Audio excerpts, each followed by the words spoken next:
太空中的鸟鸣如何为地球带来能量？2025年1月22日，一篇发表在《自然》期刊上的论文揭示了太空中一种神秘现象——合唱波 （Chorus Waves） 的能量传递机制。这项研究由北京航空航天大学的刘博士及其团队主导，利用 NASA 的磁层多尺度任务 MMS 卫星数据，首次直接观测到了合唱波与电子之间的能量交换过程。这一发现不仅解决了长期以来的科学争议，还为理解太空中的能量传输提供了全新的视角。太空中的鸟鸣，什么是合唱波？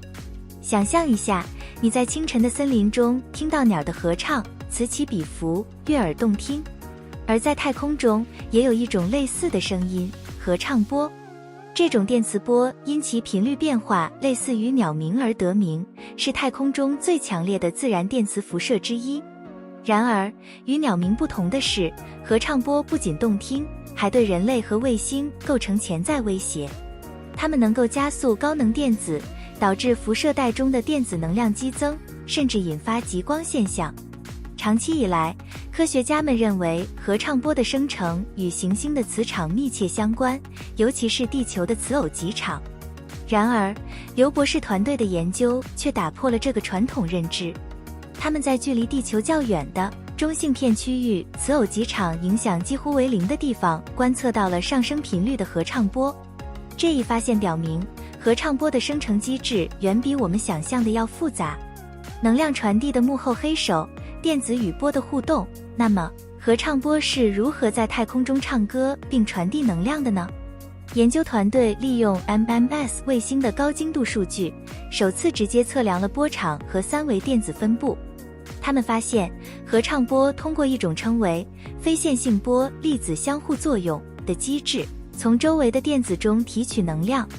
简单来说，电子在与波互动的过程中，会形成一种称为电子空洞的结构。这些空洞就像能量传递的中转站，帮助波从电子中汲取能量。更有趣的是，研究还发现，合唱波的频率上升与其反平行共振电流密切相关。这种电流与波的磁场方向相反，正是它推动了波的频率变化。这一发现不仅验证了非线性波理论的预测，还为理解太空中的能量传输提供了直接证据。挑战与机遇，未解之谜与未来方向。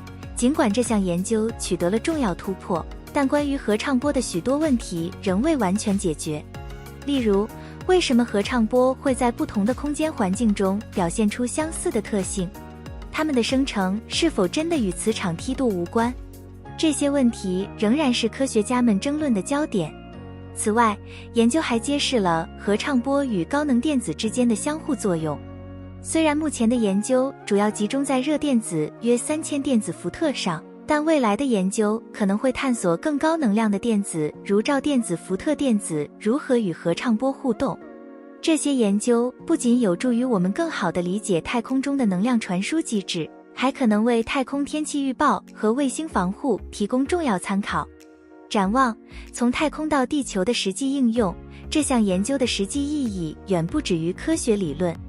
合唱波的研究可以帮助我们更好地预测和应对太空天气事件，例如太阳风暴对地球磁层的影响。这些事件不仅会影响卫星通信和导航系统，还可能对宇航员的健康构成威胁。通过理解合唱波的生成和能量传递机制，我们可以开发更有效的防护措施，减少太空天气对地球的影响。此外，合唱波的研究还为其他行星的磁层研究提供了新的思路。例如，火星、木星和土星等行星的磁层中也存在类似的电磁波现象。通过对比地球和其他行星的合唱波特性，我们可以更深入地理解行星磁层的运作机制。结语：刘博士团队的这项研究不仅揭开了合唱波生成机制的神秘面纱，还为理解太空中的能量传输提供了全新的视角。